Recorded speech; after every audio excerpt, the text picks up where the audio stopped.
Il est un des rappeurs les plus créatifs de la scène musicale de Pointe-Noire. Son univers se nourrit de l'esthétique de la sape, de la langue et des rythmes traditionnels Congo.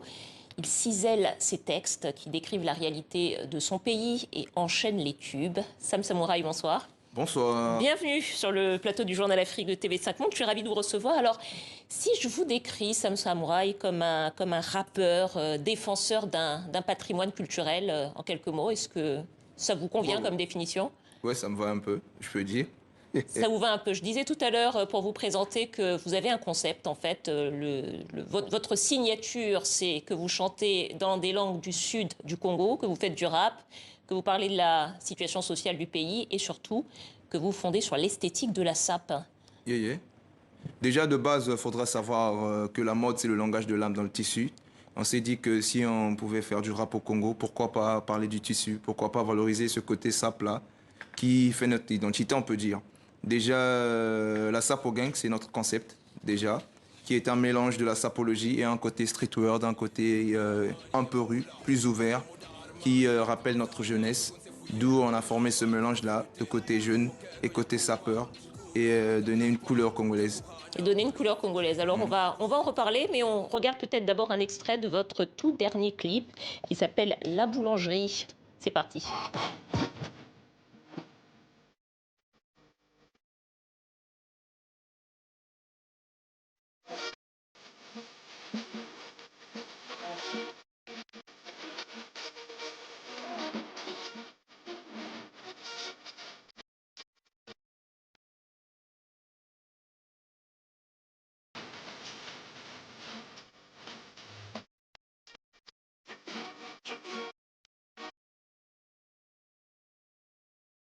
Alors la boulangerie, ça parle de quoi dans les textes? Nous parlons pour faire connaître aux autres ce que nous éprouvons et pensons. Cette énonciation s'appelle proposition. Et toute proposition, c'est divisé en 3 parties, sujet, verbe, attribut. Donc ce que nous éprouvons et pensons, c'est la boulangerie. Et le produit de cette boulangerie-là, c'est la parole. Donc, et pourquoi la boulangerie? La boulangerie, c'est la réflexion. Quand nous parlons de la boulangerie, on parle de la réflexion au sens propre. Et le produit de cette réflexion-là, c'est notre parole. Donc ce que nous éprouvons et pensons, ce que j'éprouve et pense, pour que vous puissiez connaître ça, je dois parler de base.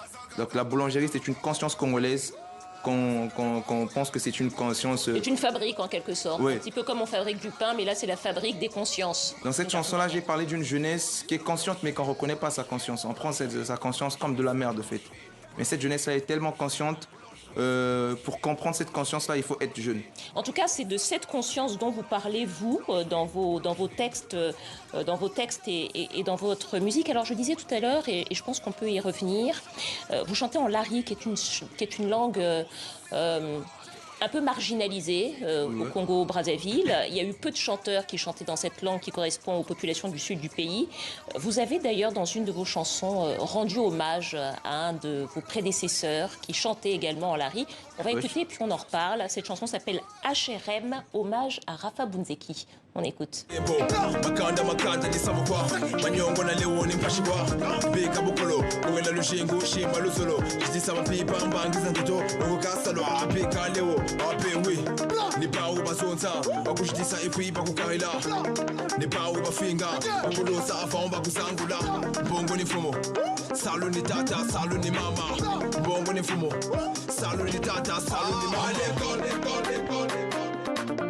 Mettez-vous sans rang, mon président c'est Asmaf. Mettez-vous sans rang, mes enfants. Gauche, gauche, gauche, droite, droite, droite. Gauche, droite, gauche, droite. Fixe, Voilà, le travail c'est ton père, le travail c'est ta mère. Cette chanson c'est un message d'encouragement et d'exhortation aux écoliers du Congo. Ouais, c'est un message qui montre l'importance de l'école. C'est-à-dire que grâce à l'école, on peut réaliser beaucoup de choses. C'est-à-dire qu'on ne doit pas dire seulement pars à l'école. Il faut expliquer aussi à l'enfant que en partant à l'école, tu peux être un homme demain. En partant à l'école, tu peux construire ta vie. En partant à l'école, tu peux avoir un travail. Donc dans cette chanson-là, on a parlé du futur de l'école. Donc après l'école, qu'est-ce qui vient après l'école? Donc on n'a pas seulement parlé de l'école, mais on a parlé de ce qui vient après l'école.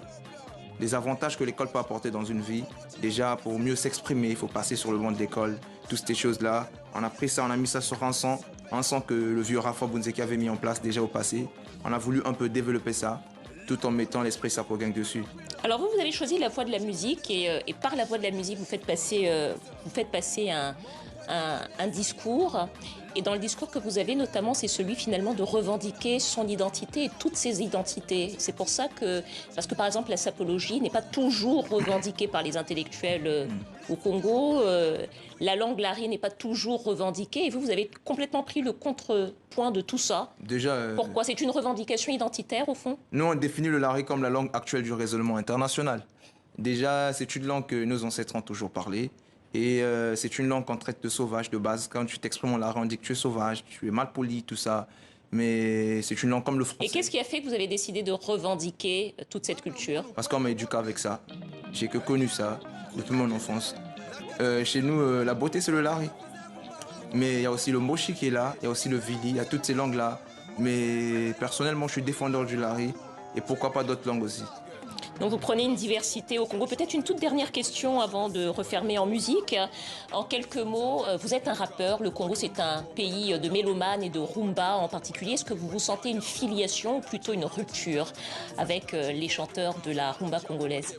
Déjà, on va dire pour mieux maîtriser un sujet de dissertation, il faut commencer par l'introduction. Peut-être justement l'introduction. Il y a des confrères qui vont venir pour mettre le développement et la conclusion. Mais pour moi, aujourd'hui, la musique urbaine a pris une place, on peut dire, majeure dans la musique congolaise. C'est-à-dire que nous sommes en train de se révolter. Pourquoi pas mélanger ça avec la rumba? Pourquoi pas seulement dire que la rumba est à part, la musique urbaine est à part, les coupés décalés aussi c'est un peu à part, tout ça. Mais moi, vous voulez rassembler tout ça et donner une couleur dessus. Rassembler toutes les musiques et défendre une identité. Merci beaucoup, Sam Samouraï. Niveau. On va terminer en musique avec un de vos clips, un de vos tubes, Sapogang, partie 2. C'est la fin de ce journal. Merci à vous. À demain. Bisous.